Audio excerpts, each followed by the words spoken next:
ನಮಸ್ಕಾರ. ಇವತ್ತಿನ ಕ್ಲಾಸಲ್ಲಿ ನಾನು ಕ್ರಿಯಾ ಸಮಾಸದ ಬಗ್ಗೆ ನಿಮಗೆ ತಿಳಿಸ್ಕೊಡ್ತೀನಿ. ಹಾಗಾದ್ರೆ ಬನ್ನಿ ನೋಡೋಣ. ಕ್ರಿಯಾ ಸಮಾಸ ಎಂದರೆ ಮೊದಲು ಪೂರ್ವ ಪದವು ನಾಮಪದವಾಗಿರಬೇಕು. ಪೂರ್ವ ಪದ ಏನಿರುತ್ತೆ ಮೊದಲನೇ ಪದ ಏನಿರುತ್ತೆ ನಾಮಪದವಾಗಿರಬೇಕು. ಉತ್ತರ ಪದ ಏನಿರುತ್ತೆ ಅಂದ್ರೆ ಕ್ರಿಯೆಯನ್ನು ಸೂಚಿಸಿದರೆ ಅಂತಹ ಸಮಾಸವನ್ನು ನಾವು ಕ್ರಿಯಾ ಸಮಾಸ. ನಿಮ್ಗೆ ಗೊತ್ತಿದೆ ಪೂರ್ವ ಪದ ನಾಮಪದ.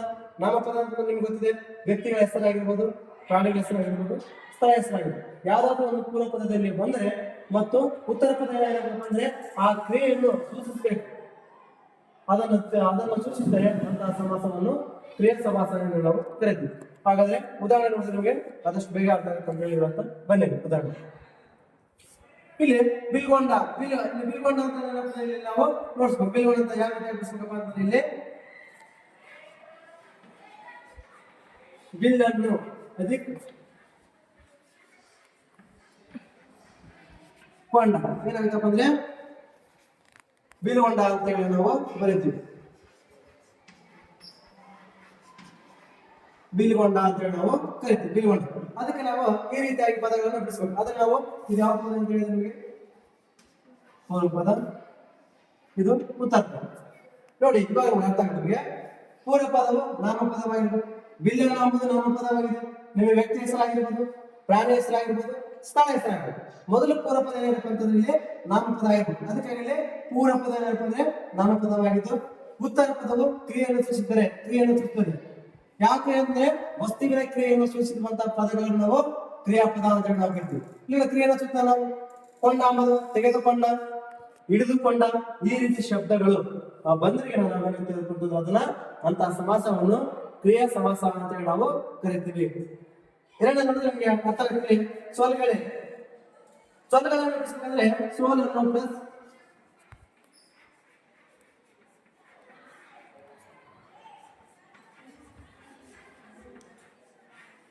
ಸೋಲನ್ನು ಪ್ಲಸ್ ಅಲ್ಲಿ ಕೇಳಿ ಅಂತಂದ್ರೆ ಇಲ್ಲಿ ಸೋಲಗಳೆ ಅಂತಂದ್ರೆ ಇದು ಯಾವ ಪದ ಅಂತ ಹೇಳಿದ್ವಿ? ಪೂರ್ವ ಪದ, ಇದು ಉತ್ತರ ಪದ. ನೋಡಿ ಈಗ ಸೋಲ್ಗಳೆ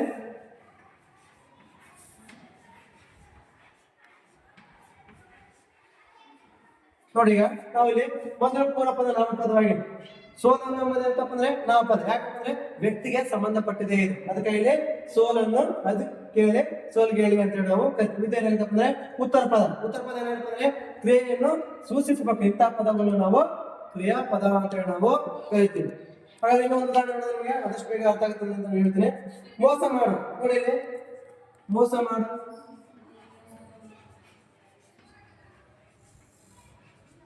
ಮೋಸವನ್ನು ಅಧಿಕ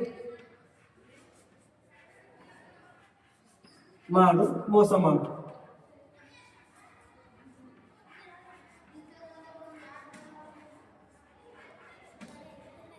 ನೋಡಿ ಈಗ ನಾವು ಇದನ್ನ ಪೂರ್ವ ಪದ ಅಂತ ಹೇಳಿದ್ದೆ ನಿಮಗೆ. ಇದು ಉತ್ತರ ಪದ. ನೋಡಲಿ ಪೂರ್ವ ಪದ ಏನಪ್ಪ ಅಂದ್ರೆ ನಾಮಪದವಾಗಿರ್ಬೇಕು. ಮೋಸ ಮಾಡು ಅನ್ನೋದು ನಾಮಪದ ಪ್ಲಸ್ ಮಾಡು ಅನ್ನೋದು ಅದಕ್ಕೆ ಕ್ರಿಯೆಯನ್ನು ಸೃಷ್ಟಿತ ಅಂದ್ರೆ ಕ್ರಿಯಾಪದಗಳಾಗಿರ್ತೀವಲ್ಲ. ಅದಕ್ಕಾಗಿ ಇಲ್ಲಿ ನೋಡಿ ಫಸ್ಟ್ ತೆಗೆಯುವ ಫಸ್ಟ್ ಬಿಲ್ಲನ್ನು ನಮಗೆ ವಿಭಕ್ತಿ ಪ್ರತ್ಯಯಗಳು ಸೇರ್ತದೆ. ಬಿಲ್ಲನ್ನು ದ್ವಿತೀಯ ವಿಭಕ್ತಿ ಪ್ರತ್ಯಯ ಸೇರ್ತಾರೆ. ದ್ವಿತೀಯ ವಿಭಕ್ತಿ ಪ್ರತ್ಯಯ ಇಲ್ಲಿ ಅನ್ನು ಅಂತ ಹೇಳಿ ಬರುತ್ತೆ. ಅದಕ್ಕಾಗಿ ನಾವು ಬಿಲ್ಲನ್ನು ಅನ್ನು ಸೇರಿಸ್ತಾರೆ, ವಿಭಕ್ತಿ ಪ್ರತ್ಯಯವನ್ನು ಸೇರುತ್ತದೆ. ಅದೇ ರೀತಿಯಾಗಿ ಇಲ್ಲಿ ನೋಡಿ ಸೋಲನ್ನು ದ್ವಿತೀಯ ವಿಭಕ್ತಿ ಪ್ರತ್ಯಯವನ್ನು ಸೇರಿದೆ. ಸೋಲನ್ನು ಎಂಬುದು ನೋಡಿ ಮೋಸವನ್ನು ಒಂದು ಎಂಬುದು ವಿಭಕ್ತಿ ಪ್ರತ್ಯಯ ಸೇರಿದೆ. ಇಂತಹ ವಿಭಕ್ತಿ ಪ್ರತ್ಯಯಗಳನ್ನು ಸೇರಿ ಮತ್ತು ಇಲ್ಲಿ ಕ್ರಿಯೆಯನ್ನು ಸೂಚಿಸಿದರೆ ಅಂತಹ ಸಮಾಸವನ್ನು ನಾವು ಕ್ರಿಯಾ ಸಮಾಸ ಅಂತ ನಾವು ಕರಿತೀವಿ. ಪ್ರತಿಯೊಂದನ್ನು ಸಮಾಸ ರೂಪಿಸಬೇಕಂದ್ರೆ ವಿಭಕ್ತಿ ಪ್ರತ್ಯಯಗಳನ್ನು ಅಥವಾ ಪದದಲ್ಲಿ ದ್ವಿತೀಯ ವಿಭಕ್ತಿ ಪ್ರತ್ಯಯ ಅನ್ನು ಬರ್ತದೆ ಅಂತ ಹೇಳಿ ನಾವು ಹೇಳ್ಬೋದು. ಇನ್ನು ಒಂದಷ್ಟು ನಿಮಗೆ ಕೆಲವೊಂದು ಉದಾಹರಣೆಗಳನ್ನು ಬಿಡಿಸಿದ್ದೇನೆ. ಅವ್ರನ್ನ ನಿಮಗೆ ಆದಷ್ಟು ಬೇಗ ಅರ್ಥ ಆಗ್ತದೆ ಅಂತ ಹೇಳಿ ನಾನು ಹೇಳ್ತೀನಿ. ಈಗ ನಾವು ಬರ್ತೀವಿ ಸತ್ಯ ನುಡಿದನು. ಸತ್ಯ ನುಡಿದನು ಬಿಡಿಸ್ಬೇಕಂದ್ರೆ ನಾವು ಯಾವ ರೀತಿ ಬಿಡಿಸ್ತಪ್ಪ ಅಂದ್ರೆ ಸತ್ಯವನ್ನು ಅದಿ ನುಡಿದನು, ಸತ್ಯ ನುಡಿದನು. ನೋಡಿ ಯಾವ ಪದ ಅಂತ ಹೇಳಿದ್ವಿ? ಪೂರ್ವ ಪದ, ಉತ್ತರ ಪದ. ನೀವು ಪ್ರತಿಯೊಂದು ಬಿಡಿಸ್ಬೇಕಂತಂದ್ರೆ ಪೂರ್ವ ಪದ ಮತ್ತು ಉತ್ತರ ಪದ ಬಿಡಿಸ್ಬೇಕು. ನೋಡಿ ಇಲ್ಲಿ ಸತ್ಯ ಬಂದ್ರೆ ಇಲ್ಲಿ ದ್ವಿತೀಯ ವಿಭಕ್ತಿ ಪ್ರತ್ಯಯ ಅನ್ನು ಸೇರಿದೆ ಇಲ್ಲಿ. ಅದಕ್ಕಾಗಿ ಸತ್ಯವನ್ನು ಅದಕ್ಕೆ ನುಡಿದನು, ಸತ್ಯವನ್ನು ನುಡಿದನು ಅಂತ ಹೇಳಿ ನಾವು ಈ ರೀತಿ ಪದಗಳನ್ನು ಬಿಡಿಸ್ಬೇಕು. ಪ್ರತಿಯೊಂದು ಸಮಾಸವನ್ನು ಬಿಡಿಸ್ಬೇಕಂದ್ರೆ ಕ್ರಿಯಾ ಸಮಾಸವನ್ನು ಬಿಡಿಸ್ಬೇಕಂದ್ರೆ ದ್ವಿತೀಯ ವಿಭಕ್ತಿ ಪ್ರತ್ಯಯ ಬರ್ತಾವ ಅಂತ ಹೇಳಿ ನಾವು ಹೇಳ್ಬೋದು. ನೋಡಿ ಇಲ್ಲಿ ವಿಷಯಕಾಲ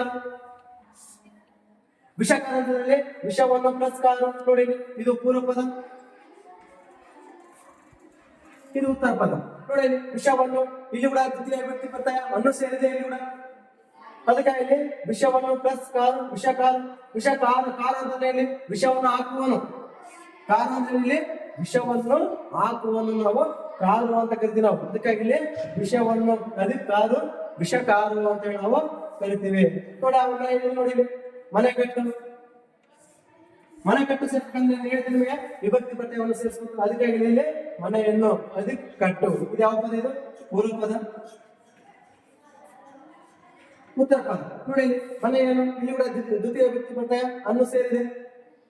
ಪೂರ್ವ ಪದ ಏನಾದ್ರೆ ನಾಮಪದ ಇರಬೇಕು ನೋಡಿ. ಇವೆಲ್ಲ ಬಿಡಿಸಿದ್ರೆ ಇವೆಲ್ಲ ನಾಮಪದಗಳನ್ನೇ. ಆದ್ರೆ ಇಲ್ಲಿ ಕ್ರಿಯೆಯನ್ನು ಸೂಚಿಸಬೇಕು. ಅಂದ್ರೆ ಕಟ್ಟು ಅಂದ್ರೆ ಏನ್ ಕಟ್ತಾ ಇದ್ದೀನಿ ಇಲ್ಲಿ? ಮನೆಯನ್ನು ಕಟ್ತಾ ಇದ್ದೀನಿ. ಅದಕ್ಕಾಗಿ ಕಟ್ಟು ಅಂತ ಬಿಡಿಸ್ತೀವಿ. ಅದು ಕ್ರಿಯೆಯನ್ನು ನಡೆದಿದೆ. ಅದಕ್ಕಾಗಿ ಇದನ್ನ ನಾವು ಹೇಳ್ತೀವಿ ಬಿಡಿಸಿದಾಗ ಮನೆ ಕಟ್ಟು ಅಂತ ಹೇಳಿ ನಾವು ಕರಿತೀವಿ.